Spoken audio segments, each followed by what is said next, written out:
Assalamu alaykum урматтуу көрүүчүлөр. Мынакей бүгүн мен азыр Жиделик көлүндө турамын. Бул жер Баткен областы Кадамжай районуна караштуу. Кадамжай шаарынан 3 километр алыстыкта аралыкта жайгашкан. Бул жагында мынакей көптөгөн жаштарыбыз сууга түшүп, киринип, жыргап жүрүшөт. Ал эми бул жагында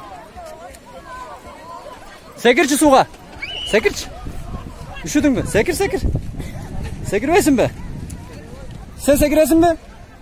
Ay, hiç kimisi könbeydi. Suğa sekirip düşkönlerini bir sizlerge körgözüp koyun desem.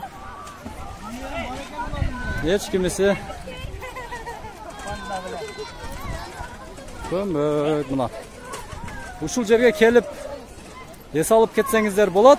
Бул жер дагы ушул райондогу эң жакшы көлдөрдүн бири жана эң чоң kölдөр.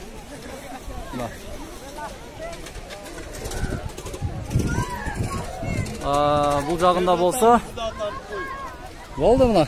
Мына жигиттер да көлгө келип. Кайсы жактан келдиңер? Кадамжай шаарынын өзүнүн тургундары. Же окууну бүттүңөрбү? Жок ака, келек 9. Мынакей 9-класс кайсы мектеп? Айтматов мектебинен келиптир, а? Айтматов мектебинде окугандар жана окууну бүтүп кеткендерге салам, а? Ассаламу алейкум. Мынакей. Бүтүп кеткендерге.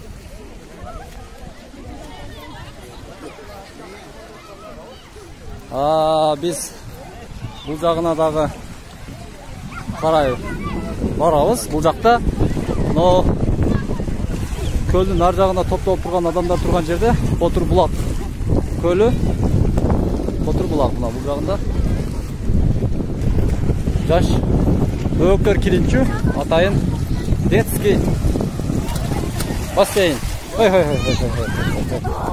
Ойла. Шашырап кетти.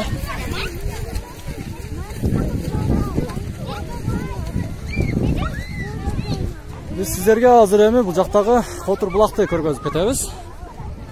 Урматтуу көрүүчүлөр. Жап, уят. Окей. Котур булакка да келип калдык.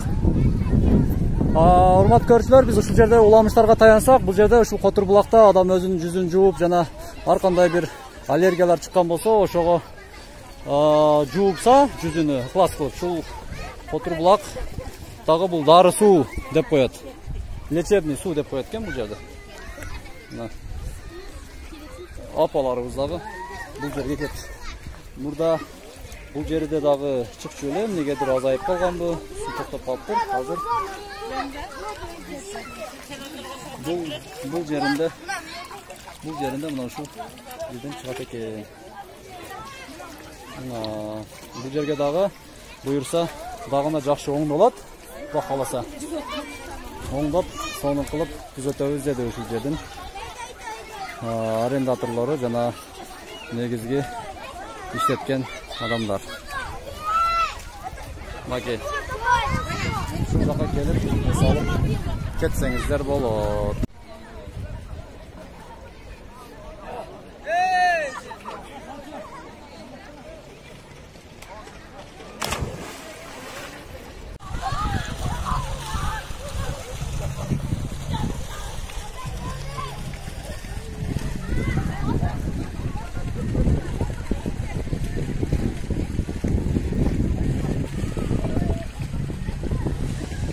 Жиделик көлүнө келип, эс алып, сууга түшүп, жыргап, ойноп кетиңиздер.